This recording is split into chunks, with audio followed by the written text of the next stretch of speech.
a gente viu que Marcos, hoje a gente vai começar o Evangelho de Marcos. Então a gente viu que Marcos foi testemunho ocular de Pedro, e que primeiro ele andou com Paulo e depois ele andou com Pedro. Amém? Até aí? Então tá.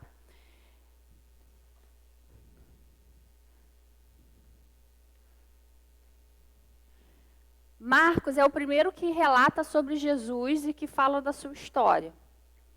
Então Marcos, ele é um evangelho de ação. Por quê? Porque Marcos ele é conhecido como o evangelho do servo perfeito. Mateus, ele apresenta Jesus como Rei dos Reis. Mateus ele tem um público, ele escreve para os judeus. Então Mateus ele vem na genealogia, ele fala ele fala do nascimento, né? A gente não tem relato da infância de Jesus, mas a gente algumas coisas é dito que ele foi achado ensinando no templo, aquela coisa toda. Marcos ele apresenta Jesus como o servo perfeito. Então é a ação o tempo inteiro no livro de Marcos. Quando a gente vai estudar o Evangelho de Marcos, eu queria que vocês imaginassem essa leitura.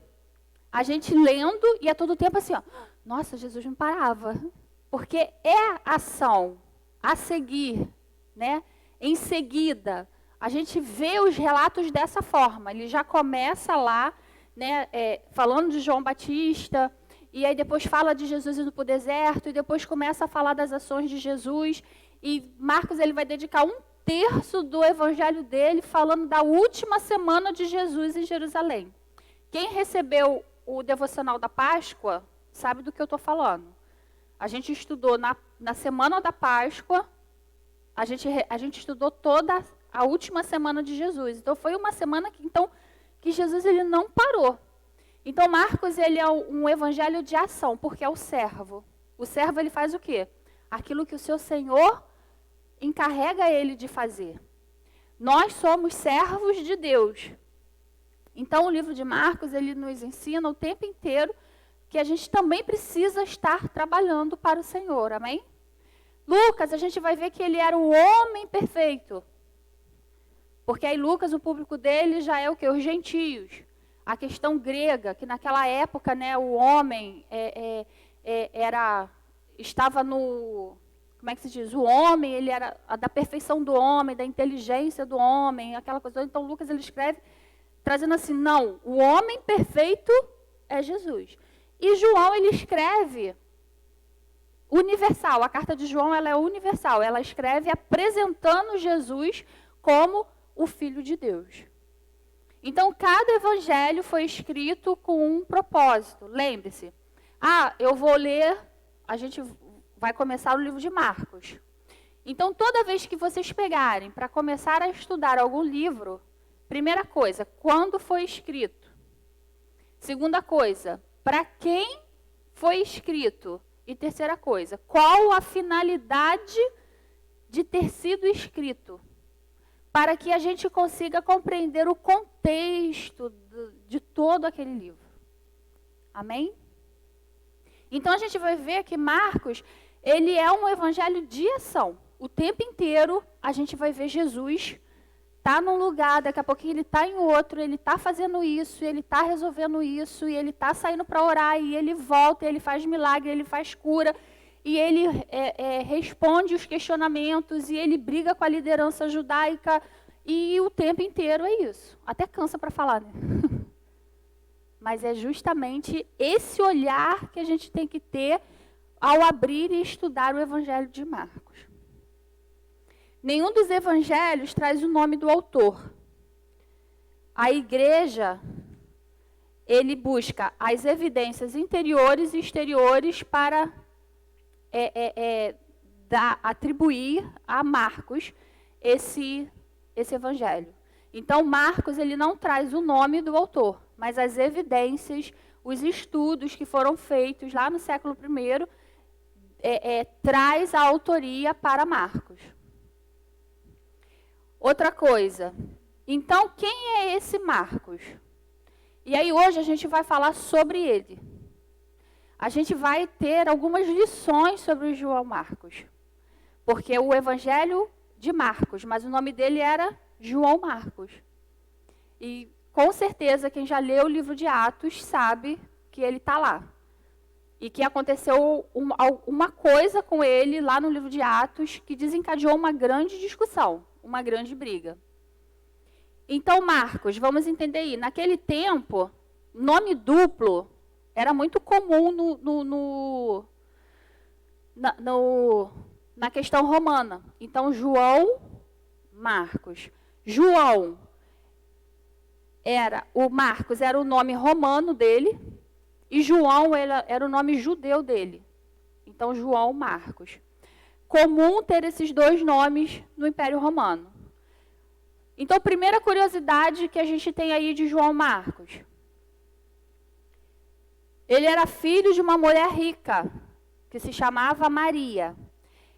Essa mulher, ela ofertava a casa dela para que a igreja do Senhor...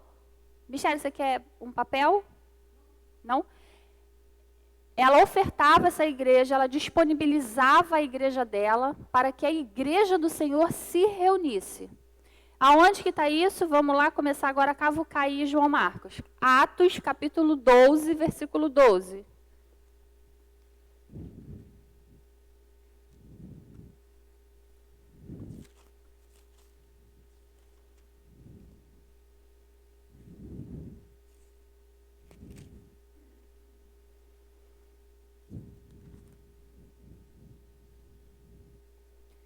A primeira casa que Pedro vai, assim que ele sai da prisão, é para essa casa.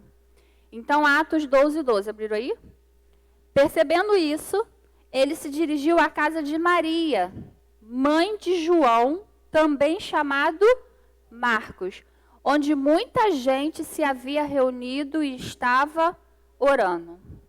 Pedro bateu à porta do alpendre e uma serva chamada Rode veio atender. Ao reconhecer a voz de Pedro, tomada de alegria, ela correu de volta sem abrir a porta e exclamou: Pedro está à porta. Então Pedro sai da prisão, primeira casa que ele vai, para a casa de Maria. Então a gente vê que ela tinha serva. Então a gente entende o quê? Que essa mulher ela tinha posses. E ela abria sua casa para que a igreja de Cristo se reunia. Então, João Marcos, ele foi acostumado nessa convivência. Ele já vinha sendo, desde pequeno, doutrinado, né? Aprendendo, tendo contato com a igreja de Cristo. Então, ele já cresce fazendo parte da igreja. Segundo, ele participou da primeira viagem missionária de Paulo e Barnabé. Então a gente vai ver aí Atos 13. Do ladinho.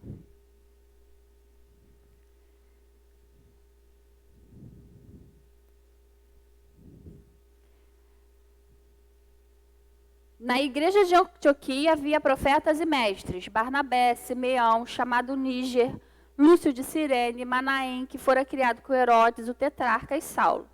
Enquanto adoravam o Senhor e jejuavam, disse o Espírito Santo: separe-me Barnabé e Saulo para a obra que os tenho chamado. Assim, depois de jejuar e orar, impuseram-lhes as mãos e os enviaram. Deixa eu só procurar aqui de Pedro, de...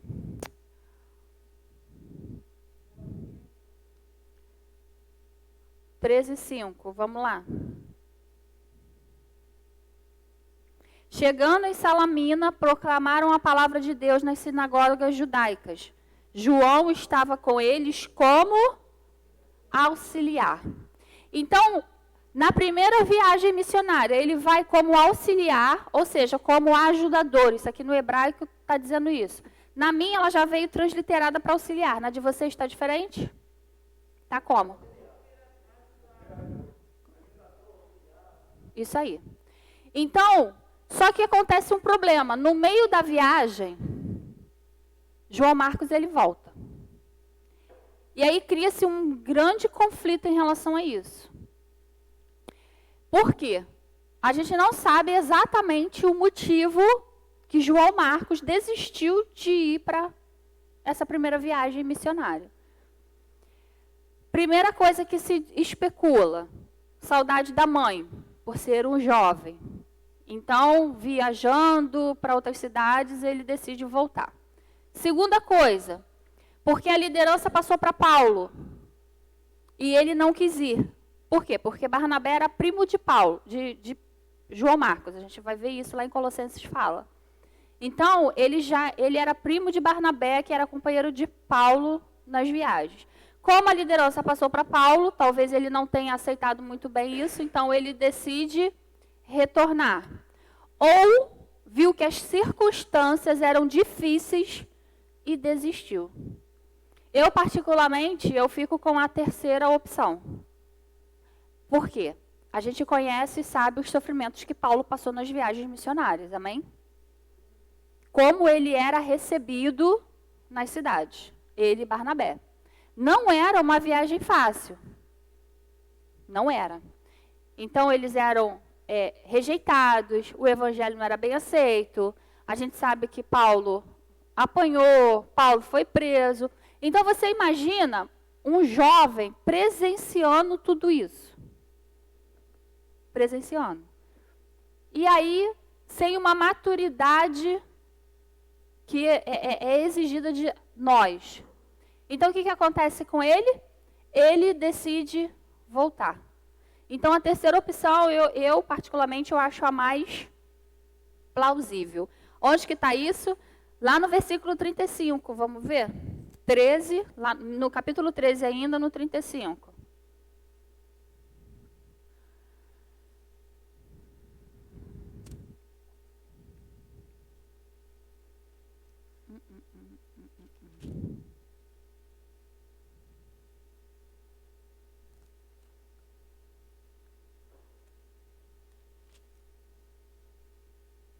Atos.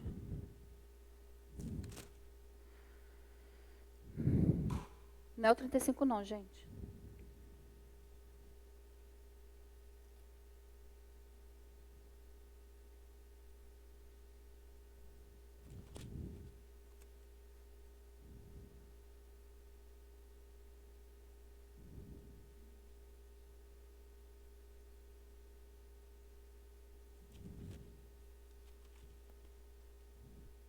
Deixa eu seguir com vocês aí.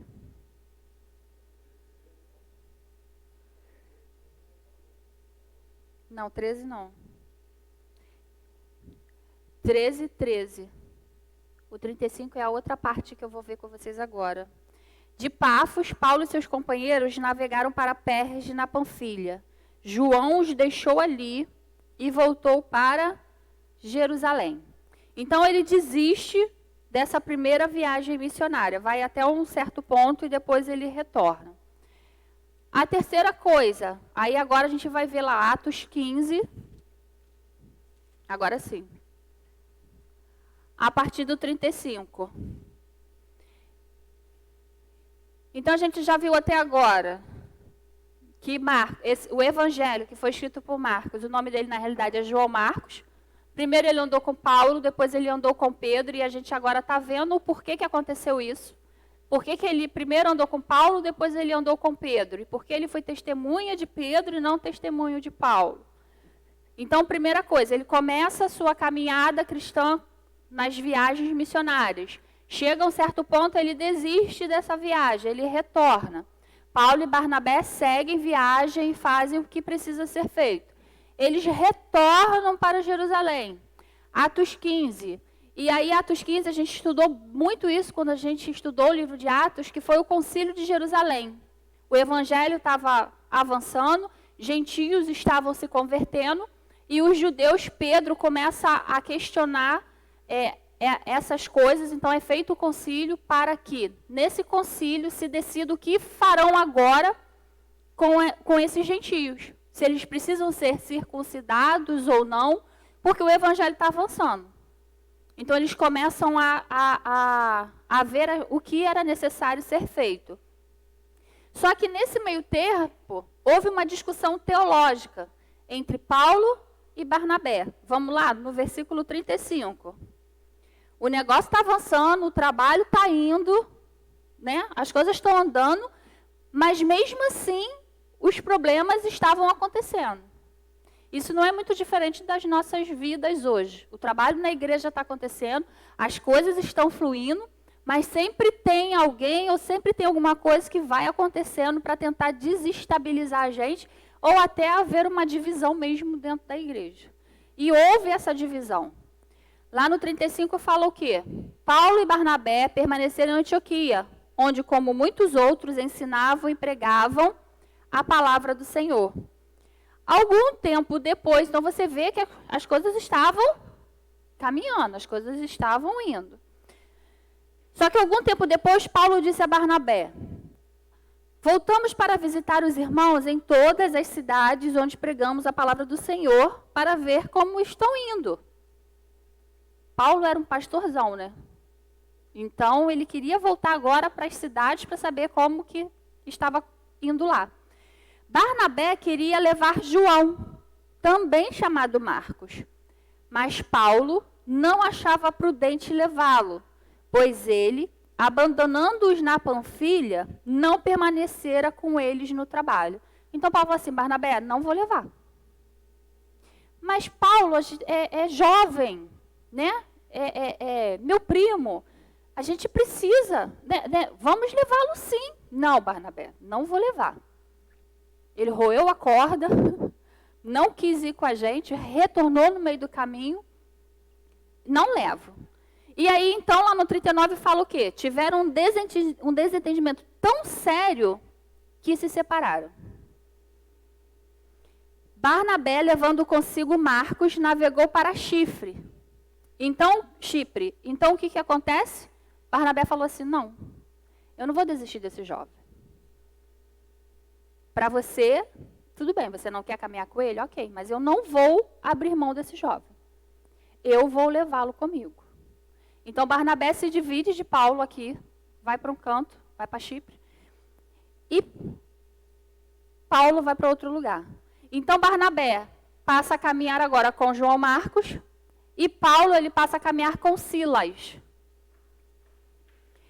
E partem, encomendado pelos irmãos à graça do Senhor. Passou então pela Síria e pela Cilícia, fortalecendo as igrejas.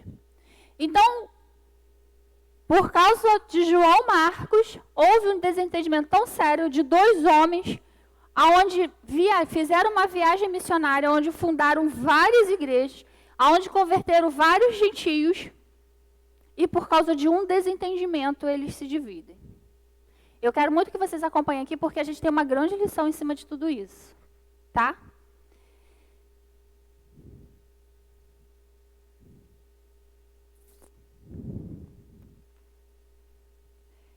E aí, fica difícil a gente saber quem é que estava com a razão. Se Paulo não queria levar, ele tinha a razão dele. Se Barnabé queria levar, ele tinha a razão dele. Qual é a razão? Qual foi o problema? Como eu falei anteriormente, a gente não sabe, a gente deduz ser. Por que Paulo ficou tão chateado? Porque a gente vê as cartas de Paulo, a gente vê, né, a preocupação que ele tem com as vidas, aquela coisa toda, e ele decide não carregar João Marcos. Então a gente não sabe, mas cada um tinha a sua opinião, cada um tinha os seus propósitos. Então vai cada um para um canto. Barnabé era um homem, Atos 11, 24. O que fala aí de Barnabé?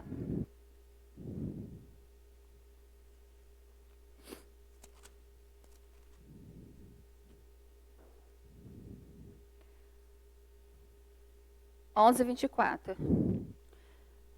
Barnabé era um homem bom, cheio do Espírito Santo e de fé, e muitas pessoas foram acrescentadas ao Senhor. Então a gente percebe aqui como que era o ser humano Barnabé. aqui a gente já tem um perfil de como ele era.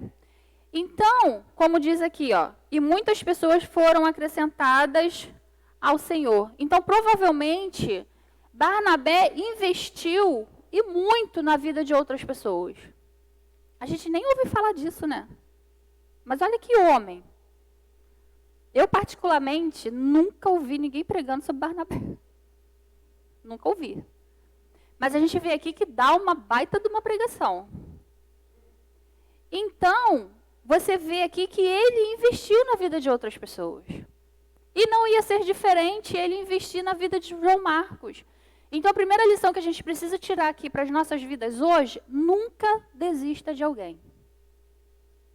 Nunca desista de alguém. Porque se Barnabé tivesse desistido de João Marcos, assim como Paulo desistiu de caminhar com ele não teria escrito o Evangelho.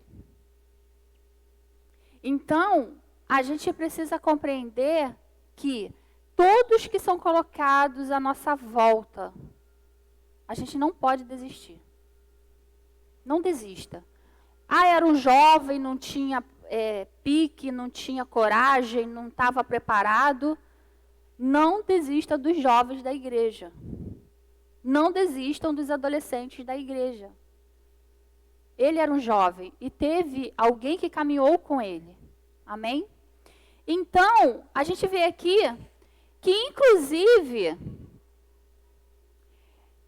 ele investiu na vida de Paulo. Barnabé investiu na vida de Paulo. Então, não seria diferente ele investir na vida de João Marcos.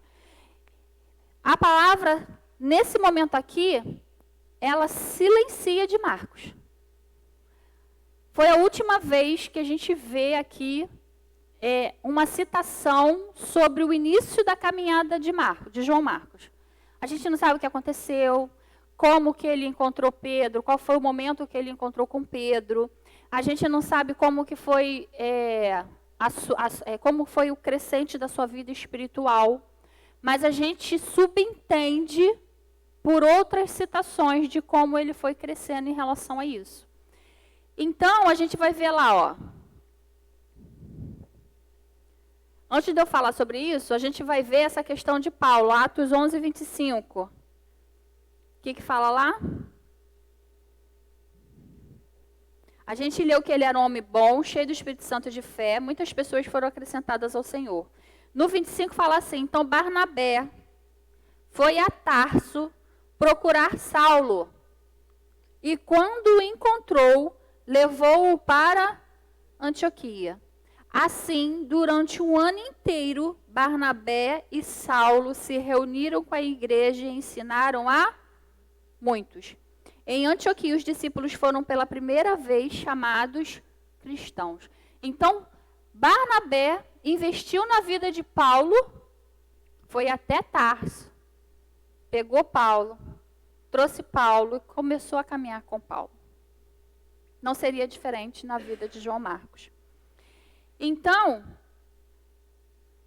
silencia a vida de Marcos aqui, mas a gente vai ver lá em Filemão 24.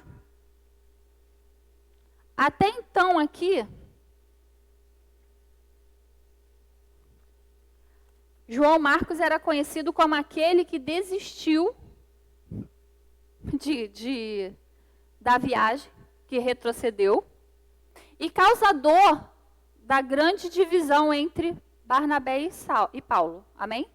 Até aqui a gente entende isso. Que jovem é esse? O que aconteceu que esse jovem causou tudo isso? Mas quando a gente vai lá para Filemão,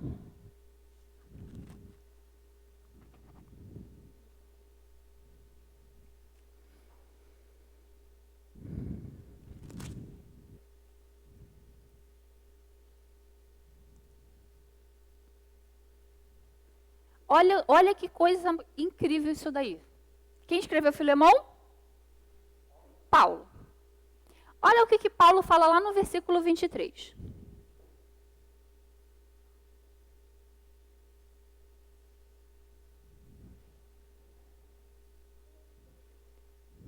Todo mundo abriu?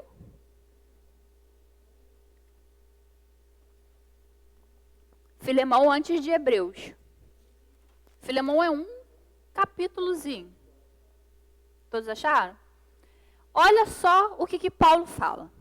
Epáfras, meu companheiro de prisão por causa de Jesus Cristo, envia-lhe saudações. Assim como também Marcos. Como isso, gente? Aristarco, Demas e Lucas, meus o quê? Cooperadores. Aquele jovem que tinha causado, né, aquela divisão, aquela questão teológica, que Barnabé vai para um canto, Paulo vai para outro, e se dividem, os dois grandes homens de Deus que tinham fundado um monte de igreja. Agora a gente vê aqui, em Filemão, Paulo chamando Marcos de cooperador. Gente, isso é muito lindo. Isso aqui demonstra o quanto João Marcos cresceu, amadureceu e foi caminhar com Paulo. Por quê? Ele teria a opção de falar o quê? Você me rejeitou, eu agora só ando com Barnabé. Lá no 23. Mas aí a gente vê agora Paulo falando dele.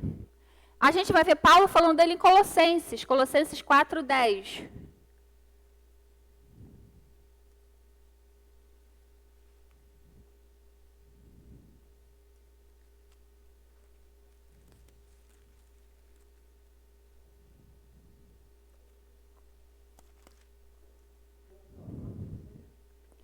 Colossenses 4:10. Abriram aí? Aristarco, meu companheiro de prisão, envia-lhes saudações, bem como Marcos, primo de Barnabé. Marcos estava preso com Paulo. Então a gente vê o quê? Que ele já vinha caminhando com Paulo. Quando Marcos aparece preso junto com Paulo e ele sendo cooperador de Paulo. Então a gente viu aqui, lá em Filemão, cooperador de Paulo, a gente vê ele em Colossenses preso com Paulo. Então a gente vê que eles voltaram a caminhar juntos, a gente vê essa questão sendo restaurada. Estudiosos dizem que nesse período ele plantou uma igreja de Antioquia no Egito. Então João Marcos, ele plantou a igreja de Antioquia no Egito. Gente, é sensacional quando a gente investe na vida das pessoas. Como é sensacional. Às vezes, a gente não olha de cara o resultado. Mas a gente não tem que olhar mesmo, a gente não tem que ver. Porque a única coisa que a gente tem que fazer é plantar. É semear na vida daquela pessoa. O tempo que vai germinar, o tempo que vai crescer, o tempo que vai dar o fruto, é do Senhor. O que a gente não pode fazer é desistir de semear. E João Marcos hoje, para a gente, é esse exemplo. Esse exemplo de que Barnabé pegou para ele, cuidou e acreditou, sabe, e investiu e falou, vamos comigo. Porque Jesus foi para mim e é para você, meu primo. O que ele prometeu para uma vida, ele prometeu para a sua. Vamos junto. Vamos junto. E aí, a gente vê esse crescimento, a gente vê essa questão desse companheirismo sendo restaurado, desse caminhar junto. Os estudiosos dizendo que ele fundou a igreja de Antioquia. E a citação que a gente tem, Luísa, então como é que ele foi parar para Pedro? Né? Como é que ele saiu de Paulo e foi parar em Pedro? E a gente vê lá, 1 Pedro 5,13.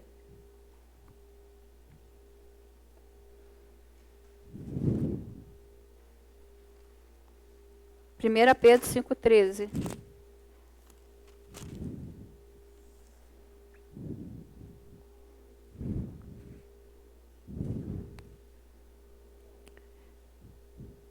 O que fala lá? Aquela que está em Babilônia, também eleita, envia-lhe saudações. E também Marcos, meu filho. Então, o que a gente entende aqui? Os adolescentes e os jovens conseguiram abrir? Então, o que a gente entende aqui? Quem foi o pai na fé de Marcos? Pedro. A gente sabe que Pedro conhecia ele, da casa da mãe dele, amém? Foi a primeira casa que Pedro bateu depois que ele saiu da prisão. Então, Pedro conhecia João Marcos? Ok, conhecia. João Marcos começou a caminhar primeiro com quem? Barnabé e Paulo. Mas houve a discussão, ele passou a caminhar com Barnabé. Quando ele começou a ser discipulado por Pedro? Não sabemos. Mas Pedro deixa muito claro que ele foi o filho da fé dele. Amém até aí? Então, discipulado por Pedro.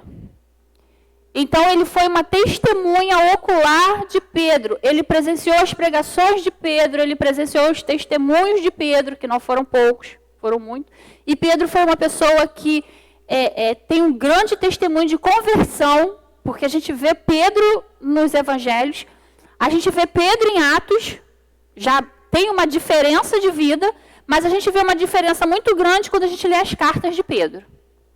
Porque em Atos ele ainda era resistente, não era? Esse concílio de Antioquia mostra isso. A gente vê a questão dele lutando para ter que ir lá na casa de Cornélio, porque ele recebe um sonho e Deus fala para ele assim, vai lá. Mas ele é gentil, Deus fala assim, vai lá. E Pedro vai. Ele fala assim, eu vim porque Deus mandou. Porque se fosse da minha vontade eu não estaria aqui. Então a gente vê que Atos, Pedro ainda tem aquela resistência de judeu, né? Aquela coisa toda assim.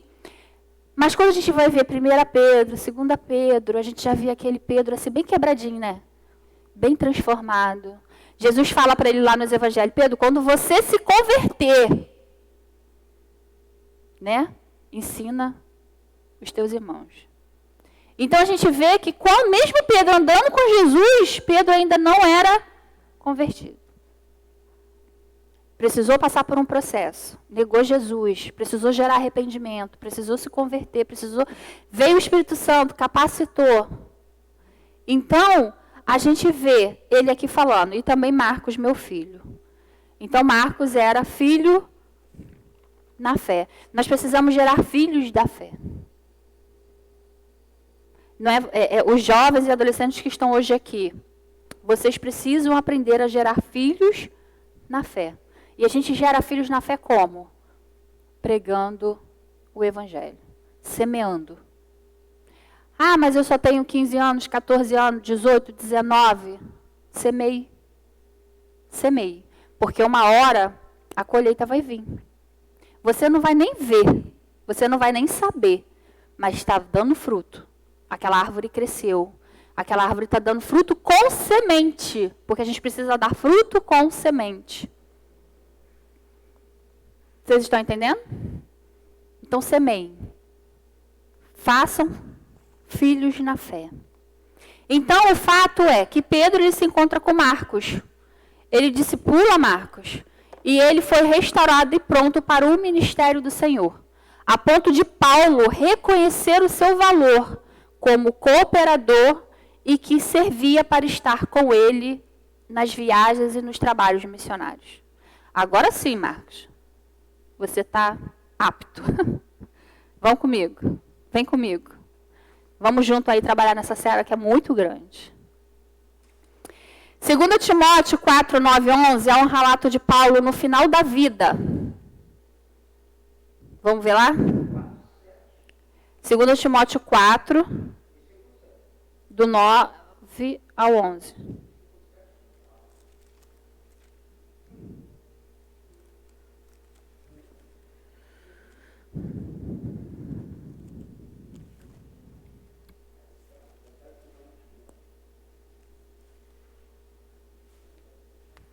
Então aqui Paulo ele já está já no final da vida, nesse finalzinho da carta. Olha o que ele fala de João Marcos, e aí culmina nesse ponto todo aí.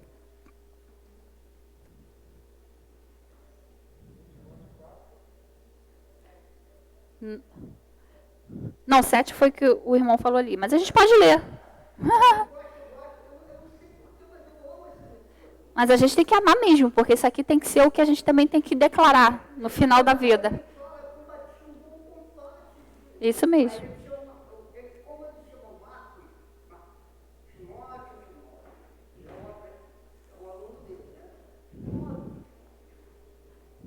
Fala lá, ó. Combati o bom combate, terminei a corrida, guardei a fé.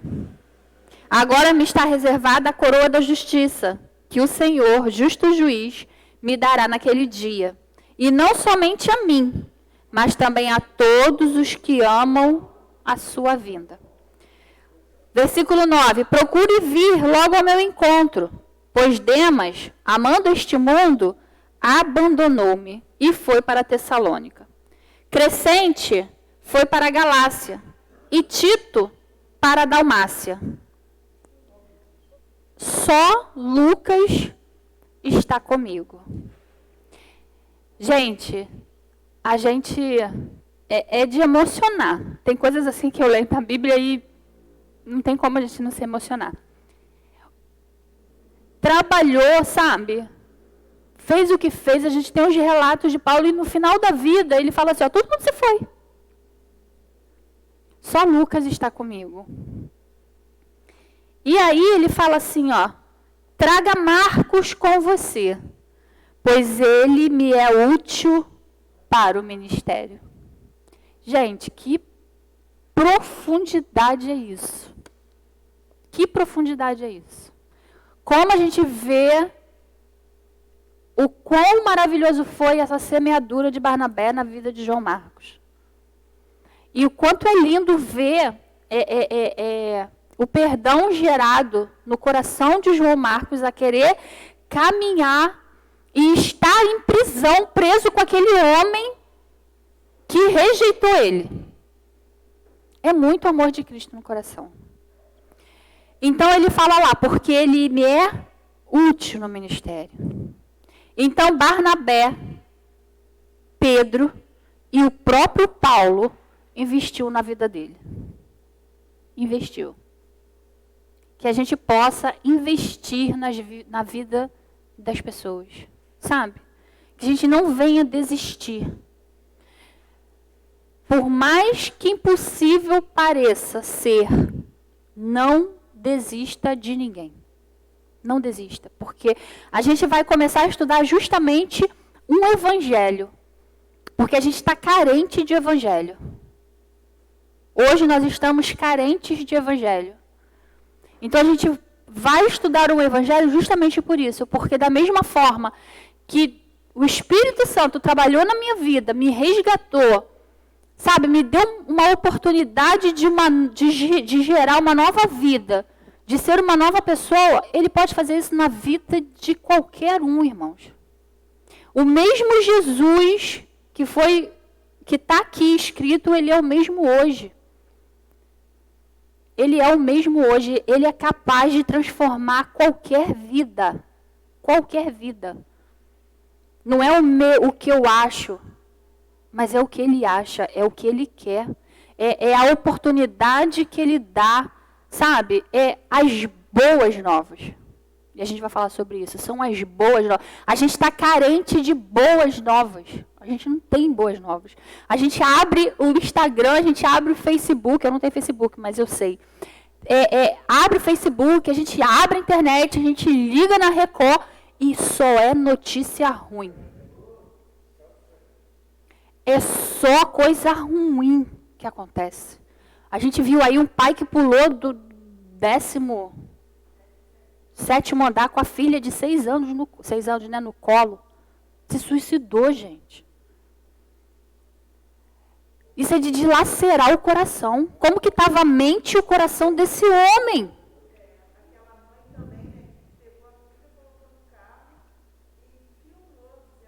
Bateu, né? Gente, e isso é o que a gente sabe. Mas quem trabalha em hospitais, que trabalha na polícia, são casos de suicídios diários de pessoas desistindo da vida. Sabe por quê? Porque está faltando as boas novas. A gente foi chamado para proclamar as boas novas. e a igreja não está proclamando as boas novas. A gente precisa voltar, sabe, lá atrás e proclamar as boas novas. A gente precisa lembrar todos os dias das nossas vidas que Ele trabalhou em nós, que se nós estamos aqui é por causa dEle, porque Ele quis e Ele quer com cada um que está lá fora. E o canal disso é a igreja. Só que a igreja hoje se misturou tanto com o mundo, trouxe tanto mundo para dentro das quatro paredes, que está difícil de você proclamar as boas novas, porque não tem diferença.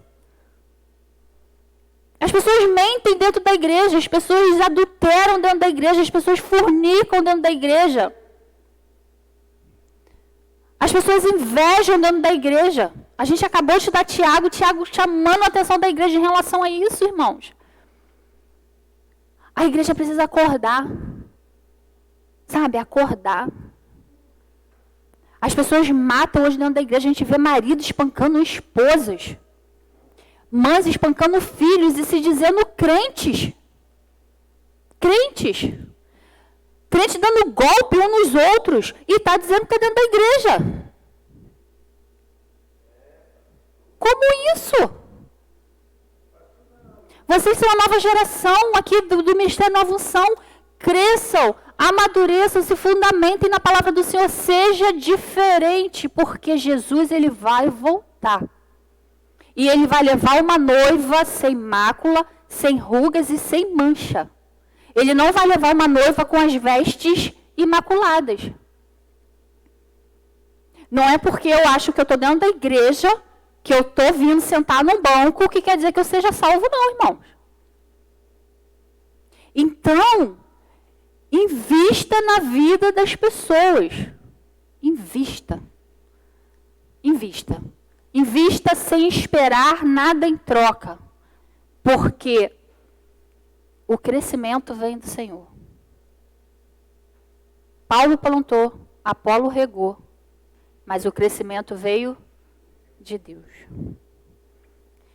A gente precisa declarar, a gente precisa proclamar as boas novas. Chega de más notícias, chega de desespero, chega das pessoas se desesperarem quando a gente tem algo em que o coração delas estão sedentos. Jesus ele fala para a mulher samaritana, eu tenho uma água que se você beber, você nunca mais vai ter sede. Irmãos, pode faltar tudo na vida da gente, mas que não falte a presença do Senhor. Porque isso aqui, ó, é isso aqui. Tem gente que nasce, dura 1 minuto. Tem gente que nasce, dura um dia, um mês, um ano, 10 anos, 15 anos, 20 anos, 50, 60 e assim vai. Mas a eternidade, ela não tem fim. Não tem fim. E as boas novas de salvação, que são os evangelhos, as boas novas da salvação, é justamente isso. Ele veio, morreu pelos pecadores, mas ele fala assim, eu ressuscitei para que vocês tenham vida eterna comigo. Não se deixem iludir pelas coisas que este mundo oferece. Não deixe. Não se vendam por bandejas de pratas, igual Jacó e Esaú. Esaú vendeu a primogenitura dele por um prato de lentilha. Não venda, porque a gente tem um lar eterno nos esperando. Onde não vai ter dor, onde não vai ter pranto, onde não vai ter choro, onde não vai ter morte. Onde a gente vai viver e reinar. Porque a promessa é viver e reinar eternamente com Ele. Se a gente não acredita nessa mensagem, a gente está no lugar errado. Pega a bolsinha e vai embora. Porque essa é a mensagem do Evangelho. Se a gente que é crente não acredita nisso, tem alguma coisa errada com a gente. A gente vai morar com Ele, no céu. Se vai ser no som da trombeta, não sei. Se vai ser sendo recolhida, não sei. Mas a gente vai morar com Ele. A gente precisa ansiar isso. Precisamos ansiar isso. Amém? Então, nunca pense, eu não tenho jeito. Escorreguei na fé. O mesmo Deus que deu o privilégio de Marcos escrever o primeiro evangelho é o mesmo de hoje e pode fazer o mesmo por mim e por você. Ele poderia ter se isolado, ter se ressentido, mas não. Ele continuou, ele cresceu, ele aproveitou as oportunidades, ele amadureceu na fé. E olha que grande homem foi João Marcos. E ninguém fala, ninguém prega, ninguém ensina. Mas esse homem aqui, ele teve gente que investiu na vida dele e ele cresceu. E o Espírito Santo foi moldando, moldando, moldando. E hoje ele nem era discípulo, mas tem lá o nome dele no título de um evangelho. Segunda coisa, não desista de investir na vida das pessoas, amém? Imagina se Barnabé ou Pedro não tivessem investido na vida desse jovem. Segunda coisa, como sabemos que Marcos é o escritor, não tem dizendo que é ele, mas a gente sabe, no primeiro século foi declarado que era ele, porque existe uma impressão digital no texto que foi ele. E qual é essa impressão digital no texto que foi ele? Lá no capítulo 14, versículos 51 e 52, o que fala?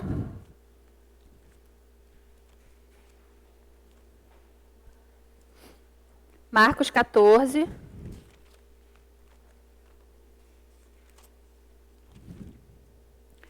e 52.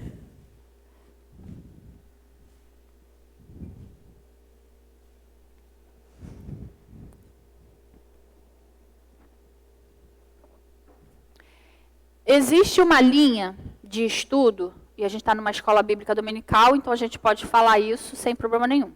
Existe uma linha de estudo que diz que a casa onde Jesus fez a ceia com os discípulos era a casa de Maria, mãe de João Marcos. Que provavelmente aquele homem que estava com cântaro seria ele. Então, as pessoas, os estudiosos, né, falam isso. Foi discutido isso lá no primeiro século. E aí, no versículo 51 e 52, fala assim: um jovem, vestindo apenas um lençol de linho, estava seguindo Jesus. Quando tentaram prendê-lo, ele fugiu nu, deixando o lençol para trás. Então, só o próprio que passou por essa situação é que poderia escrever um negócio desse. Então, isso se chama impressão digital do autor no texto. Tem o nome dele? Não tem. Mas quando aconteceu isso? Jesus, ele tinha acabado de sair desta casa. Ele fez a ceia com os discípulos e saiu dessa casa. E foi a caminho do Getsêmani. Então, se a casa era de João Marcos, esse jovem provavelmente era João Marcos, que estava lá, se enrolou no lençol e seguiu Jesus caladinho para saber o que eles iam fazer. Irmãos, eu não sei se eu sairia nua, mas se Jesus está na minha casa, reunido com os discípulos, eu não vou estar ali numa frechazinha, tentando observar o que eles estão falando, o que eles estão dizendo. Gente, era assim, Jesus na minha casa. E aí eu estaria o quê? Então, quando Jesus sai com os discípulos, ele faz o quê? A gente está conjecturando, amém? Porque isso não está na Bíblia. Mas os estudiosos dizem ser ele. Então, ele se enrola no lençol e segue Jesus. Quando ele vê que o negócio esquenta e fica difícil, porque você imagina um jovem, né? Jovem faz um monte de loucura, né?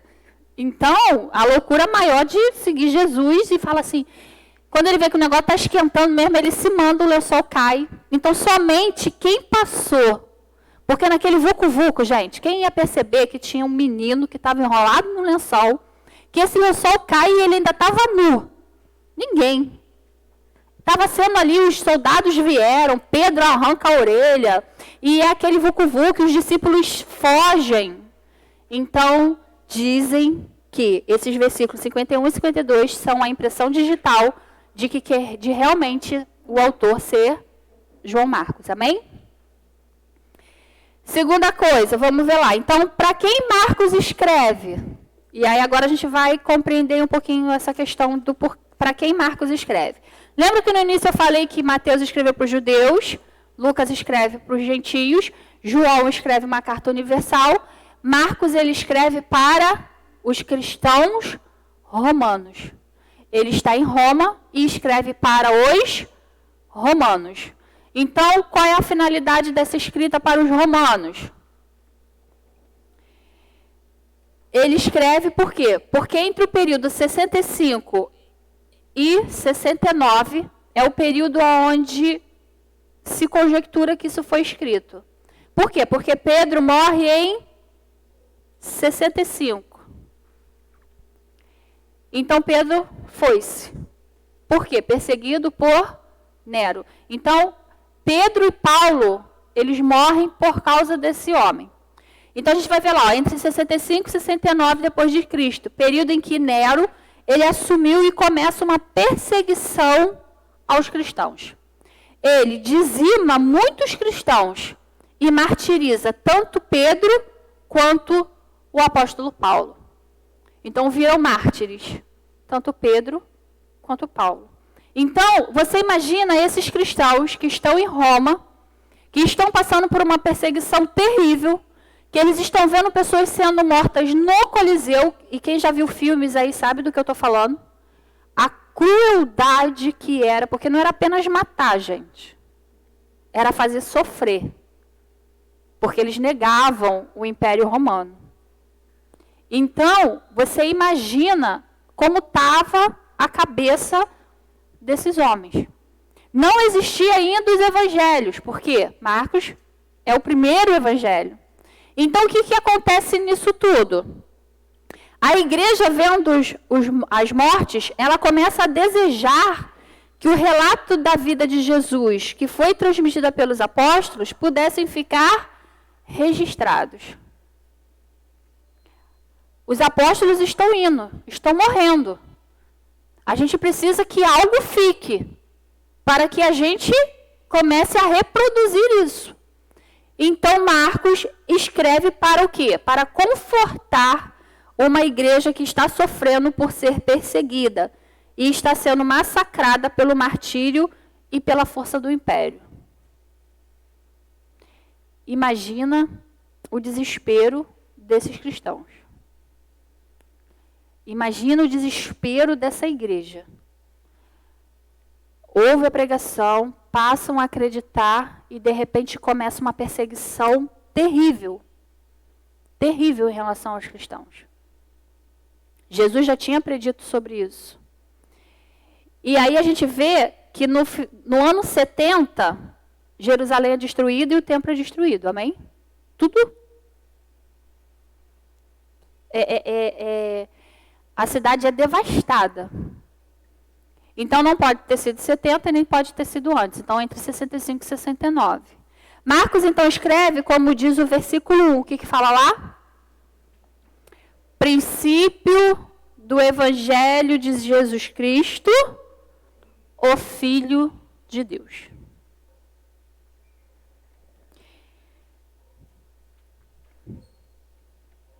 Marcos então ele escreve para mostrar que ele é o Filho de Deus. E que isso ficou provado por onde? Pelos seus ensinos, pelas suas obras, pelos seus milagres e pelos seus prodígios. Então era uma carta, foi um evangelho didático, onde mostrou os milagres, onde mostrou as ações, onde mostrou os debates teológicos, onde mostrou principalmente a última semana de vida dele e ele ressuscitando, que era o que interessava, irmãos. Os evangelhos, muitas pessoas acham que o evangelho são biografias, não são. Quando você lê assim, os evangelhos é uma biografia da vida, não é. Evangelho é boas novas de salvação. Por quê? O Evangelho de Marcos não tem nada de nascimento, não tem nada de infância. Ele já mostra Jesus numa fase adulta entre 30 e 33 anos. Então não é uma biografia. São realmente aquilo que pode falar.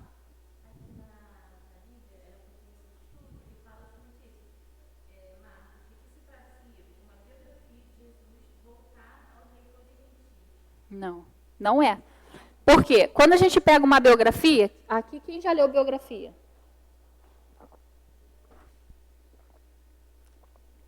A biografia ela vem falando da vida, não é isso? Nascimento, infância, né? O que aquela pessoa, como foi educada, como isso, como aquilo. E aí vai crescendo o pensamento. Marcos, ele não foge de ser uma biografia. Totalmente dos parâmetros. Então, ele é as boas novas. Então, os cristãos em Roma poderiam ficar tranquilos. Esse era o objetivo. Irmãos, fiquem tranquilos. Fiquem firmes na fé de vocês. Por quê? Porque o que vocês receberam e o que vocês creram é a pura verdade. Tudo que vocês receberam, tudo que foi ensinado para vocês, a fé de vocês está fundamentada na verdade. Se mantenham firmes. Não se desesperem. Fiquem tranquilos. E é isso que as boas novas é para mim e para você. Não nos desesperemos com as coisas ruins que acontecem à nossa volta, com o que acontece conosco. Mantenhamos-nos firmes no propósito e naquilo que a gente crê, na fé em que nós temos em Jesus. Amém?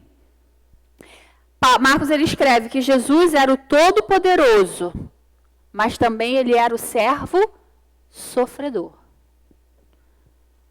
Olha só, igreja, ele é o Filho de Deus, mas presta bem atenção, porque ele foi um servo sofredor. Então não pense vocês que a vida de vocês vai ser diferente, porque não vai. Se o próprio Filho de Deus foi um servo sofredor, como que a gente acha que a gente vai vir para cá e a vida da gente vai ser só estrelinha? Só fogos de artifício. Não tem como. Então, o Evangelho narra para a igreja do primeiro século que a autoridade suprema não é César, não são os imperadores romanos, não é Nero, mas o Senhor Jesus Cristo. Esse é um rei servo, sofredor, e isso traz conforto e consolo para as vidas daquela igreja. Ele, como Filho de Deus, veio ao mundo, fez o que fez, sofreu o que sofreu, mas ressuscitou.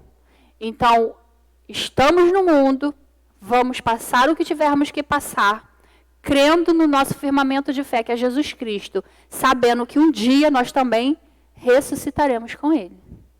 Então, era essa a mensagem que Marcos deu para a igreja. Fiquem tranquilos. Ah, Luísa, mas ficar tranquilo no meio da aprovação? No meio da aprovação. A gente viu isso lá em Tiago e a gente vai ver isso no Evangelho. A gente vai ver como que o Evangelho ele é para o nosso dia de hoje. Por isso que ele tem que ser pregado. Por isso ele tem que ser falado, porque ele é para o nosso dia de hoje. Um terço do Evangelho é gasto com a última semana de Jesus em Jerusalém. Por quê? Por ser as boas novas, é isso que importa. É isso que importa. Marcos ele não estava preocupado em mostrar o Jesus milagreiro. Porque ele foi trocado por isso, né? A gente sabe disso. As pessoas passaram a seguir ele por causa do quê? Dos milagres. As pessoas passaram a seguir ele por causa dos prodígios que ele fazia. Então, Marcos ele não estava preocupado com isso. Ele estava precisando cuidar de uma igreja que estava sofrendo, que estava sendo perseguida. Então, esse evangelho é para falar assim, opa, mostra que ele é o Filho de Deus, porque ele pode fazer milagres, ele pode fazer prodígio. Mas ele fez algo muito maior do que isso. morrer pelo pecado de vocês, ressuscitar e levar vocês para a eternidade junto com ele. Então, ele gasta 1/3 do evangelho dele na última semana. Foi aquilo que eu falei no início da aula. A gente fez lá da Páscoa, a gente sabe o dia a dia de Jesus nessa última semana. E foi uma semana tensa para ele. Ele enfrenta os escribas e fariseus no templo. Ele se opõe à liderança judaica. Ele é traído. Ele é preso. Ele é questionado. Ele é torturado. Ele é julgado. Ele é crucificado. Ele é morto. Ele é sepultado para ressurgir no 3º dia. Marcos fala tudo isso. A gente vai... Não se preocupe que a gente vai falar detalhadamente cada coisa. A gente não tem pressa para estudar o Evangelho de Marcos, assim como a gente não tem para estudar Tiago. Então, Marcos ele está focado nesses eventos, porque são os mais importantes. Que são o quê? As boas novas. Que ele veio para morrer pelos pecados do seu povo, mas que ele ressurgiu dentre os mortos e que ele é o poderoso Filho de Deus. Amém até aí, irmãos? Então, o autor... Pode falar, gente. Autor? Marcos. João? Marcos. Para quem ele escreveu? Isso, que estavam sofrendo perseguição. Ele escreve a partir da memória de quem? De Pedro. Qual o propósito da carta? Lembra essas 3 perguntas? Quem escreveu? Quando escreveu e por que escreveu? Então ele escreve por quê? Confortar, consolar, fazer com que a igreja do Senhor, em meio a todo o sofrimento que estava enfrentando, pudesse ter um relato da vida, da história e do ministério de Jesus Cristo. E aquilo pudesse provocar mudança no coração daquela igreja. Um coração onde estavam desesperados, sem forças, sem ânimos, escondidos, porque a gente vê que eles se escondiam mesmo para que não fossem mortos. Mas ao lerem o Evangelho, esses corações pudessem ser mudados, pudessem ser serem cheios de alegria, de esperança, de força, de vigor, sabe, de intrepidez, para levar esse Evangelho para outras pessoas. Então, esse é o propósito do Evangelho de Marcos. Que esse Evangelho possa impactar as nossas vidas, amém? Que possa mesmo, irmãos, impactar as nossas vidas. Imagine a situação dessa igreja no 1º século. E aí chega alguém com um pergaminho nas mãos, Marcos chegando lá com esse pergaminho escrito, e diz assim para a igreja: olha, eu tenho aqui uma história para contar para vocês. Quero ler para vocês o que o apóstolo Pedro me contou e o que o nosso Salvador fez. Queria muito eu chegar aqui num culto com a igreja cheia e falar assim: olha, eu quero muito contar uma história para vocês de algo que eu li e o que o meu Salvador fez. Será que isso traria curiosidade aos corações? Eu queria muito que trouxesse, sabe? Falar assim: olha, eu quero contar uma história para vocês do que o meu Salvador fez. Aí muitas pessoas pensam assim: essa história é de criancinha. Isso daí é a historinha do maternal, né, Ângela? Olha a historinha do nosso Salvador. Irmãos, isso é para ontem. Para ontem nos nossos corações. Sejamos como as criancinhas mesmo. Jesus fala isso, né? Sejamos como as crianças. Leremos o evangelho dele como crianças, querendo assim, sabe, a todo custo extrair toda a preciosidade do texto, para que a gente a vive, sabe, para que o nosso coração seja sedento cada dia mais e mais por ele. Então, o versículo 1, eu já estou encerrando. Gustavo já leu ali, já viu até o horário, já estou encerrando, Gustavo. Fala assim: no princípio do evangelho, princípio do evangelho de Jesus Cristo, o Filho de Deus. A gente vai falar só sobre esse versículozinho. Deu para entender aí, irmãos? Essa questão toda de João Marcos, do escritor. essa coisa toda. Eu queria trazer isso primeiramente, porque a gente não tem como entrar num livro sem falar um pouquinho do autor. Porque eu fico imaginando esse autor escrevendo isso. Gente, é um instrumento poderosíssimo nas mãos do Senhor.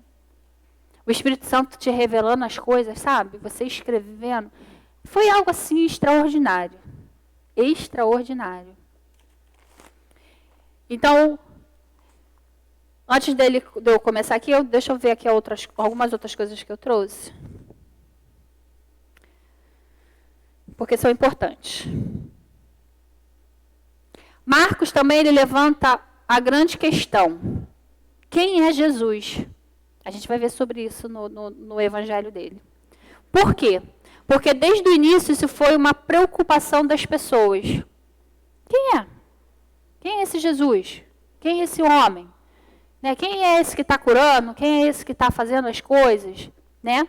E a começar pelos próprios demônios, que diziam, nós sabemos quem tu és.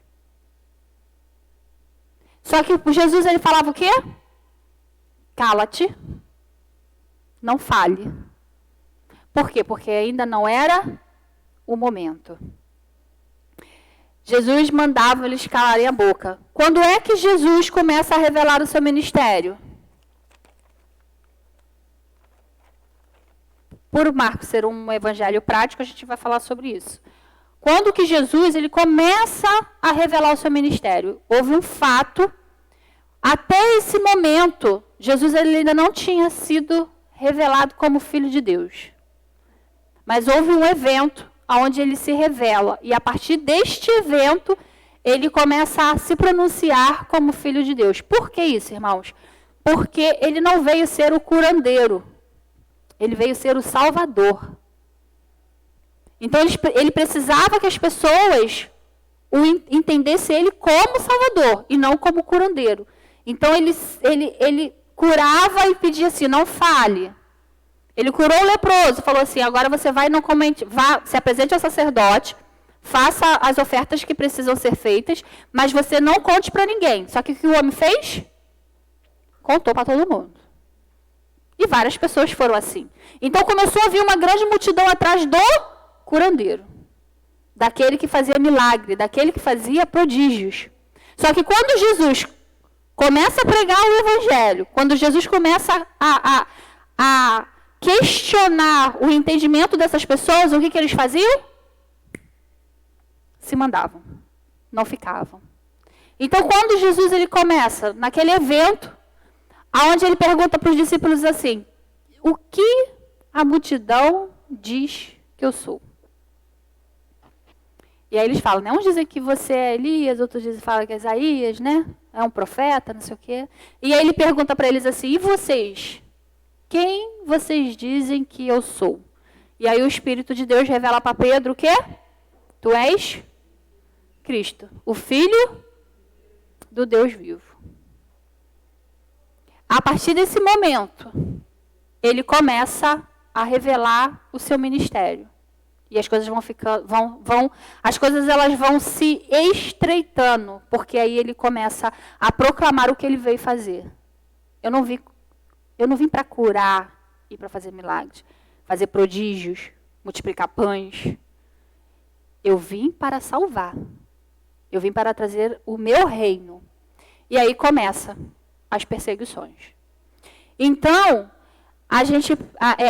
Marcos ele vai apresentar essa questão também para a gente. Então, no versículo 1, ele fala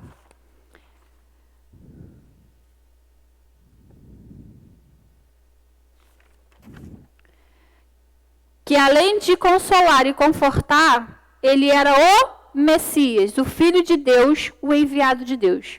O povo esperava por isso. Eu acho que todo mundo que está aqui já sabe disso. O que o povo de Israel esperava?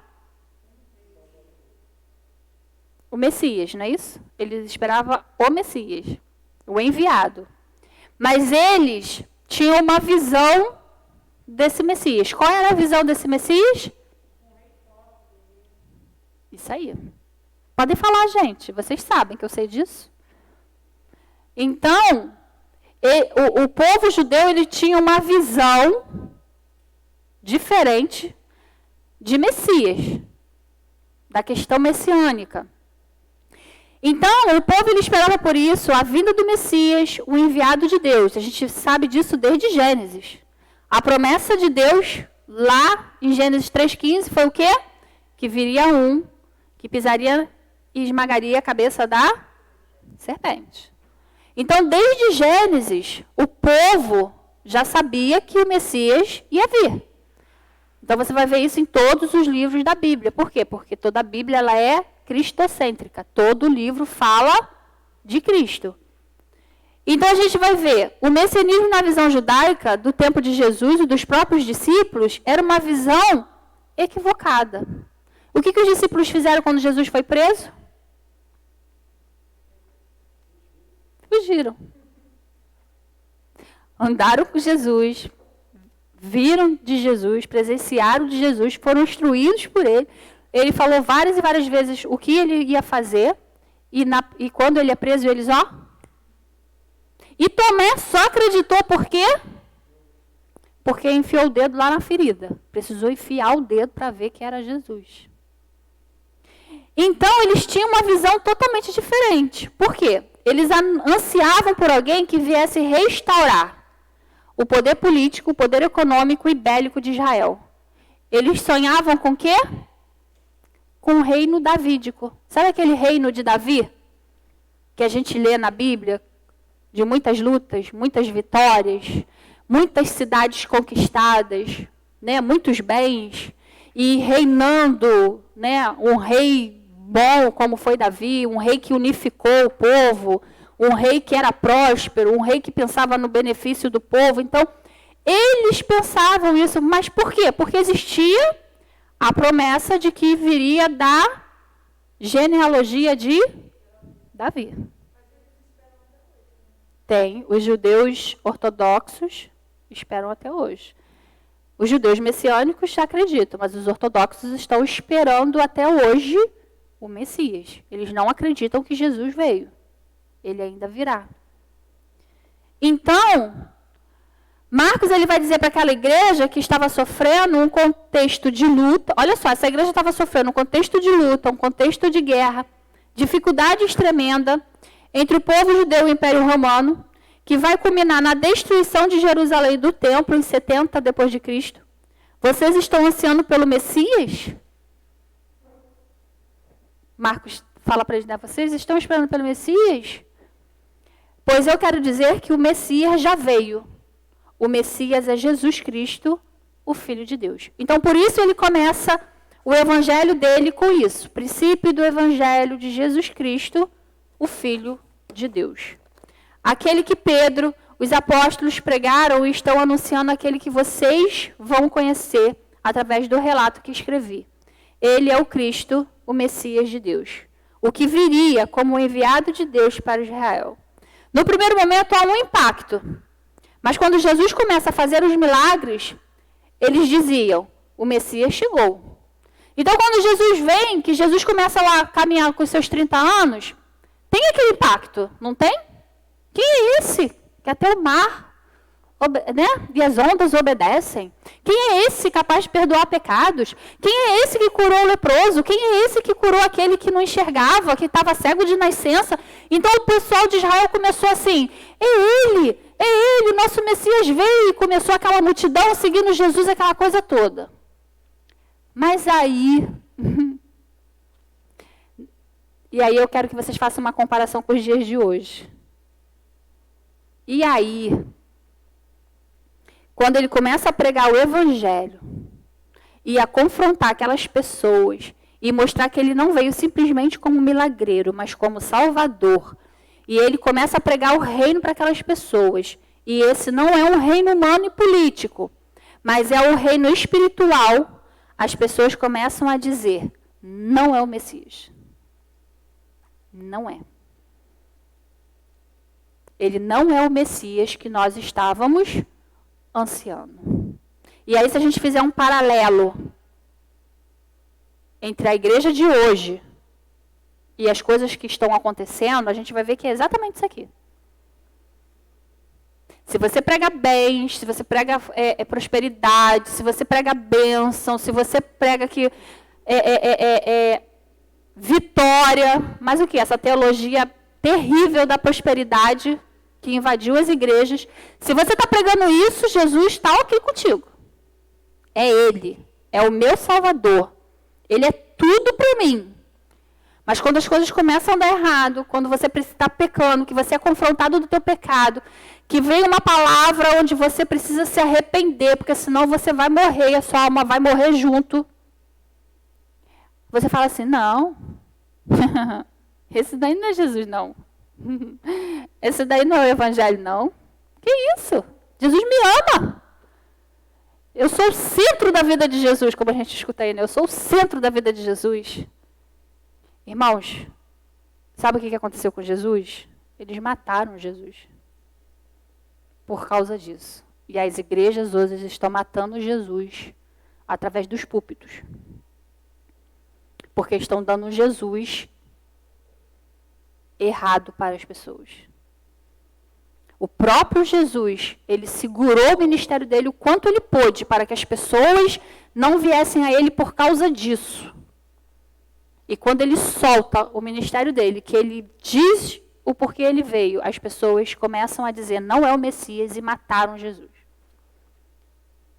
Então, os próprios apóstolos, no primeiro momento, reconhecem Jesus. Ele é o Messias, é ele, vamos andar com ele, é ele.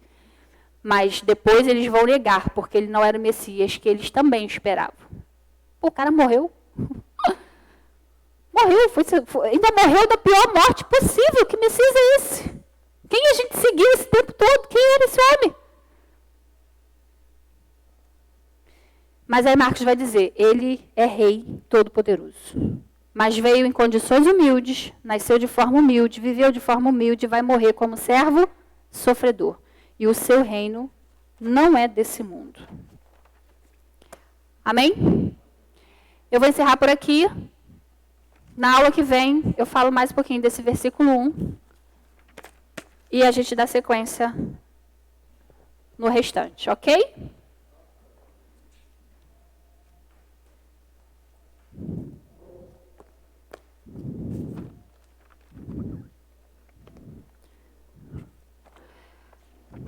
Marcos, ele também vai apresentar Jesus como homem e Jesus Deus.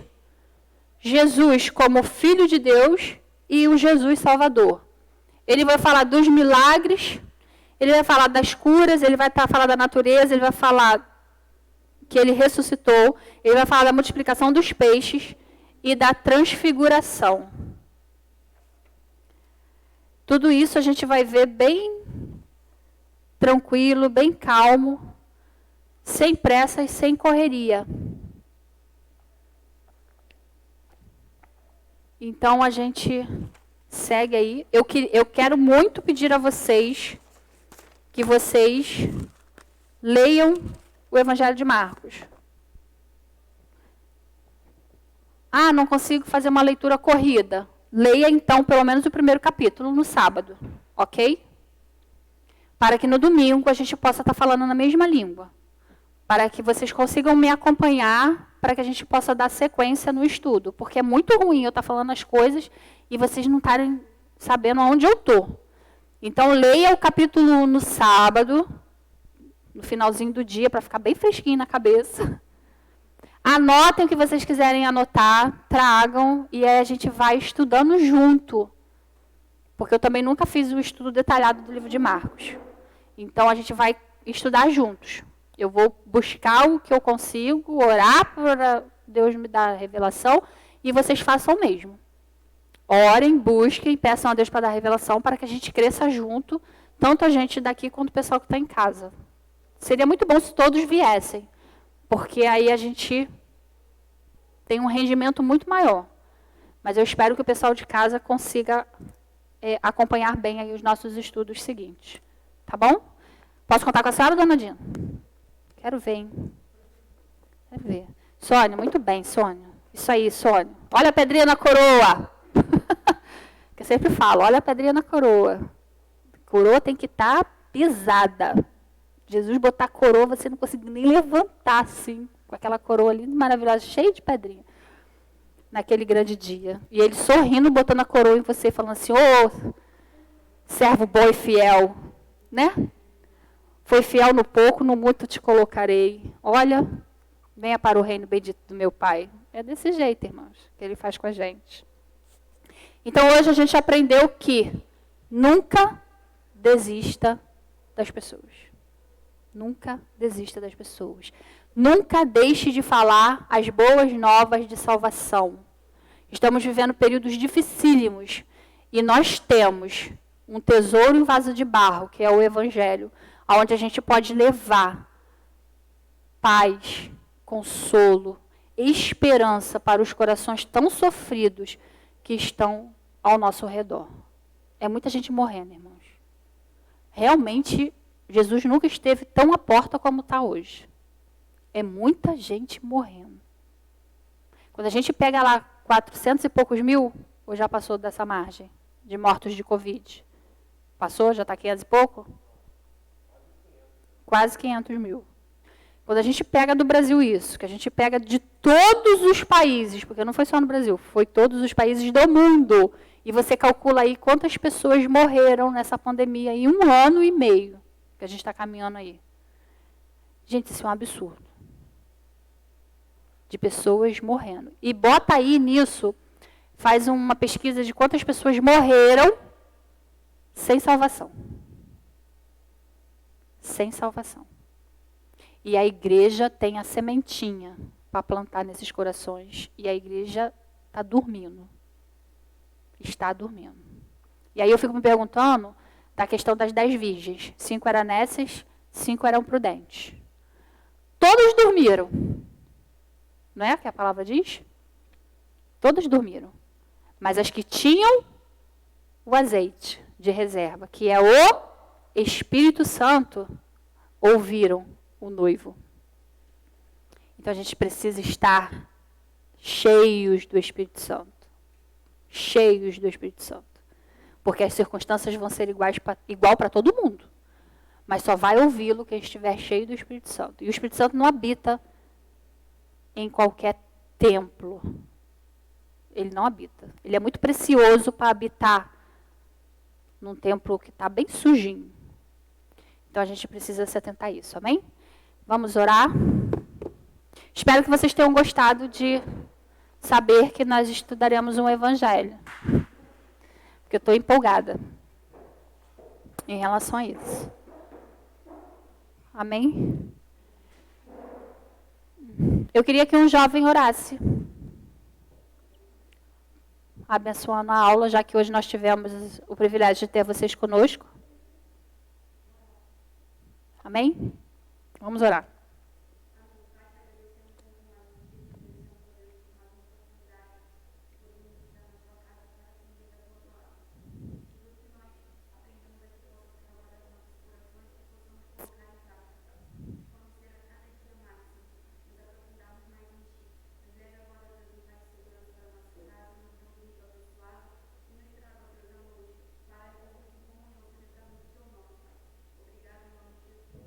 Amém. Está encerrada a aula.